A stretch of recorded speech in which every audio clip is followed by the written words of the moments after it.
اللہ تبارک و تعالیٰ نے اپنے محبوب کو بھیجا ہے اور یہ کہہ کر محبوب تم جسے حلال کہہ دو گے وہ حلال ہے, تم جسے حرام کہہ دو گے وہ حرام ہے.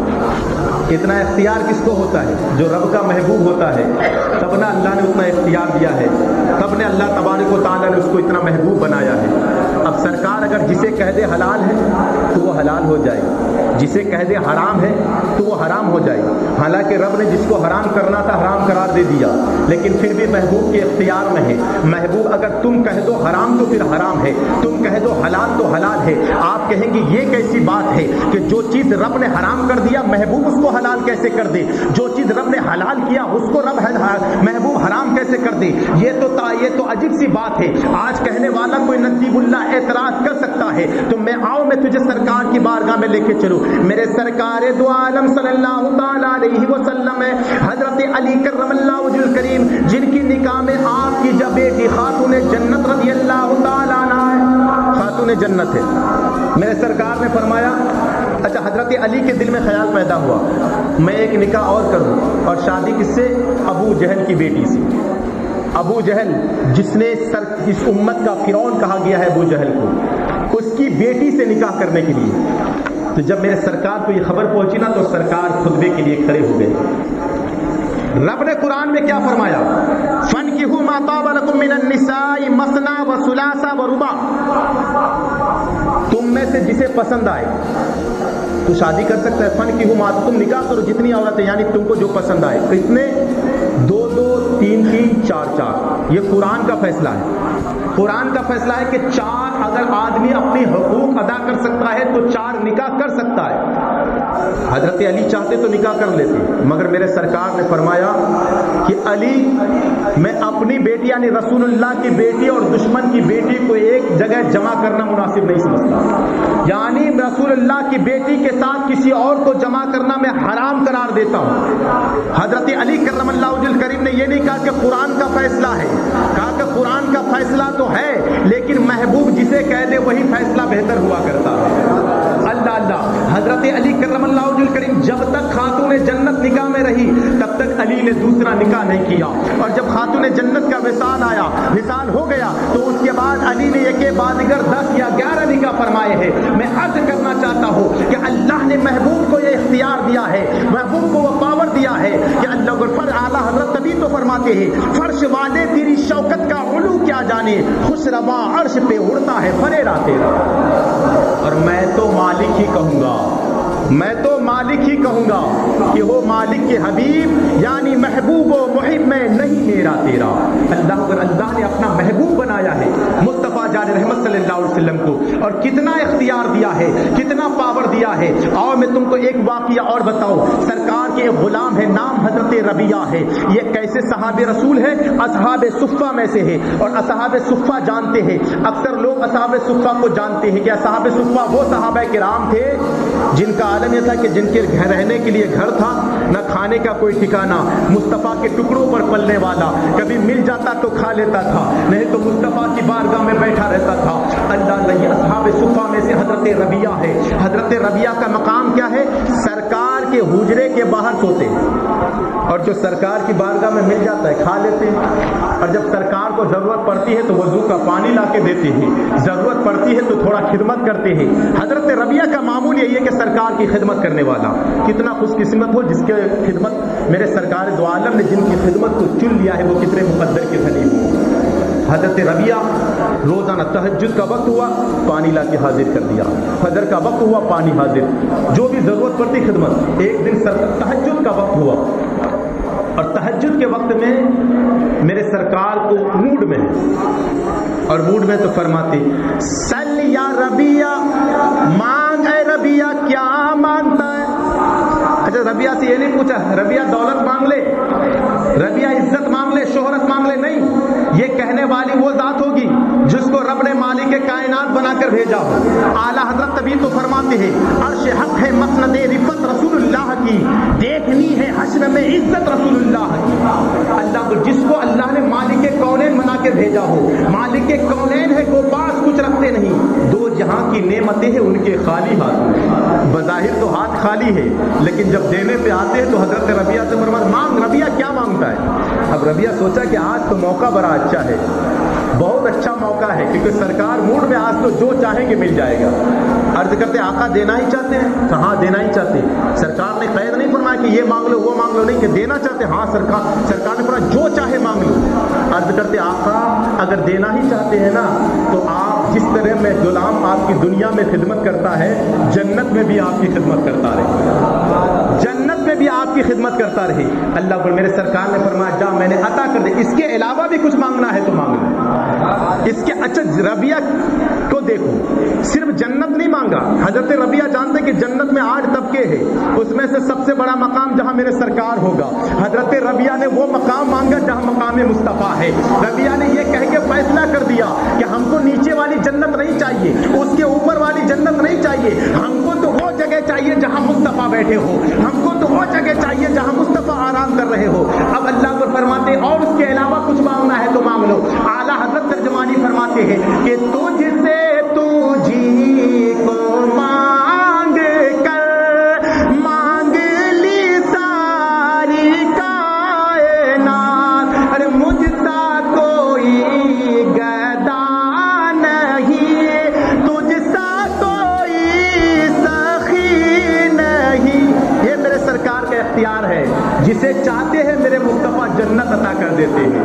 اللہ نے وہ اختیار دے کر مصطفیٰ کو بھیجا ہے. میرے سرکار دو عالم صلی اللہ علیہ وسلم سے محبت کرنے والوں, سرکار کی غلامی میں رہنے والوں, میرے سرکار سے محبت کرنے والوں, سرکار دو عالم صلی اللہ علیہ وسلم کی بارگاہ میں ایک دن جانا ہے. جانے کا مطلب یہ ہے کہ انسان دنیا میں جا کر سرکار کے روضے کے پاس پہنچے نہ پہنچے. ہمارا تو عقیدہ یہ ہے کہ جب مر جاتا ہے تو قبر میں دیدار نصیب ہوتا ہے. حضرت علامہ آسی رحمۃ رضوان ارشاد فرماتے آخر وقت ہے آسی, چلو مدینے کو نثار ہو کے مرو تربت پیمبر پر. اب تو پھولے نہ سمائیں گے کفن میں آسی, کیونکہ ہے شب بور اس گل سے ملاقات کی رات. کیونکہ جب تک دنیا میں تھے دیدار ہوا یا نہیں ہوا, لیکن مرنے کے بعد آقا کا دیدار نصیب ہوگا. وہاں جاؤ تو وہ چہرہ لے کر جاؤ, وہاں جاؤ تو وہ عقیدہ لے کر آؤ کہ جب فرشتے پوچھے من ما کنتا تقول فی حق حاضر رجل, اس شخص کے بارے میں تو کیا کہتا تھا, تو پھر سوچنے کی ضرورت نہ پڑی. کہا کہ آپ فرشتوں تم پوچھتے ہو, میں مر کے پہنچا بھی تو اسی کے لیے ہوں, مرا بھی تو اسی کے لیے ہوں کہ کبھی زندگی میں دیدار ہوا یا نہیں ہوا تھا, مرنے کے بعد قبر میں آقا کا دیدار نصیب ہو جائے گا. ہم تو اسی انتظار میں زندگی کاٹے ہیں, ایک نہ ایک دن تو مرنا ہے. دنیا میں رہ کر اپنے کبھی پیسے کی وجہ سے, کبھی قسمت کی وجہ سے نہ جا پائے, لیکن سر کا قبر میں جانے کے بعد تو نہ پیسوں کا دور چلتا ہے نہ کسی کے دھوکے بازی کا دور چلتا ہے. وہاں جانے کے بعد تو پھر زہراج ہٹا دیا جاتا ہے اور دیدار نصیب ہو جاتا ہے. اب لوگوں کا عالم یہ ہے, ایک واقعہ ایک میں جملہ بتا دوں. بعض لوگوں کہتے ہیں کہ یار قبر میں جانے کے بعد سرکار کا دیدار نصیب ہوتا ہے تو ایک وقت میں تو ہزاروں لوگ مرتے ہیں, ہزاروں لوگ مرتے ہیں. کبھی طوفان آیا, 1000 لوگ گھر کے ہو گئے, تو کیا سب کی زیارت سرکار کی ہوتی ہے؟ تو ایک وقت میں سرکار اتنے قبر میں پہنچتے کیسے؟ اعتراض ہوتا ہے اتنے سرکار ایک وقت میں اتنے قبر میں پہنچتے کیسے؟ میں نے کہا آج تو بہت بڑا اچھا آج کے زمانے میں یہ اعتراض کرنا لغو ہے. اس کی وجہ کیا ہے کہ دنیا والوں نے ایسا آلہ ایجاد کر دیا. بعض نے کہا کہ سرکار قبر میں تشریف لے آتے ہیں, بعض علماء نے کہا, بعض علماء نے یہ کہا کہ سرکار وہیں سے پردہ ہٹا دیا جاتا ہے, وہیں سے سرکار کا دیدار نصیب ہوتا ہے. اب اعتراض دو ہوا, یا تو سرکار قبر میں تشریف لے کر آتے ہیں یا یہیں سے پردہ ہٹا دیا جاتا ہے, دیدار ہوتا ہے. دونوں میں سے کون سا؟ کہا کہ اس زمانے میں کوئی وید نہیں ہے. اللہ اکبر, انڈین ٹیم اگر پاکستان کھیلنے کے لیے جائے, ہم گھر بیٹھ کے اس کا نظارہ کرتے ہیں. ہندوستان کے باہر کیا ہو رہا ہے اس کا بیٹھ کر ٹیلی ویژن کے ذریعے سے دنیا میں نظارہ کر رہے ہیں, گھر بیٹھے اس کا نظارہ کر رہے ہیں. مطلب دنیا والوں نے ایسا آلہ ایجاد کر دیا کہ امریکہ میں کیا ہو رہا ہے آپ پالدی کی سرزمین پر بیٹھ کر نظارہ کر رہے ہیں, اور ہندوستان کے باہر کیا ہو رہا ہے آپ یہاں بیٹھ کے نظارہ کر رہے ہیں. دنیا والوں کا بنایا وہ آلہ اتنا کارگر ثابت ہو گیا کہ ہندوستان کے باہر کیا ہو رہا ہے آپ ہندوستان میں نہیں, پالدی کے ایک چھوٹے سے گھر میں بیٹھ کر آپ نظارہ کر رہے ہیں. تو یہ دنیا کے آلہ کا بنایا ہوا ہے, اور میرے سرکار تو کائنات کی آلہ ہے, میرے سرکار تو کائنات کی جان ہے, میرے سرکار تو کائنات کی سردار ہے.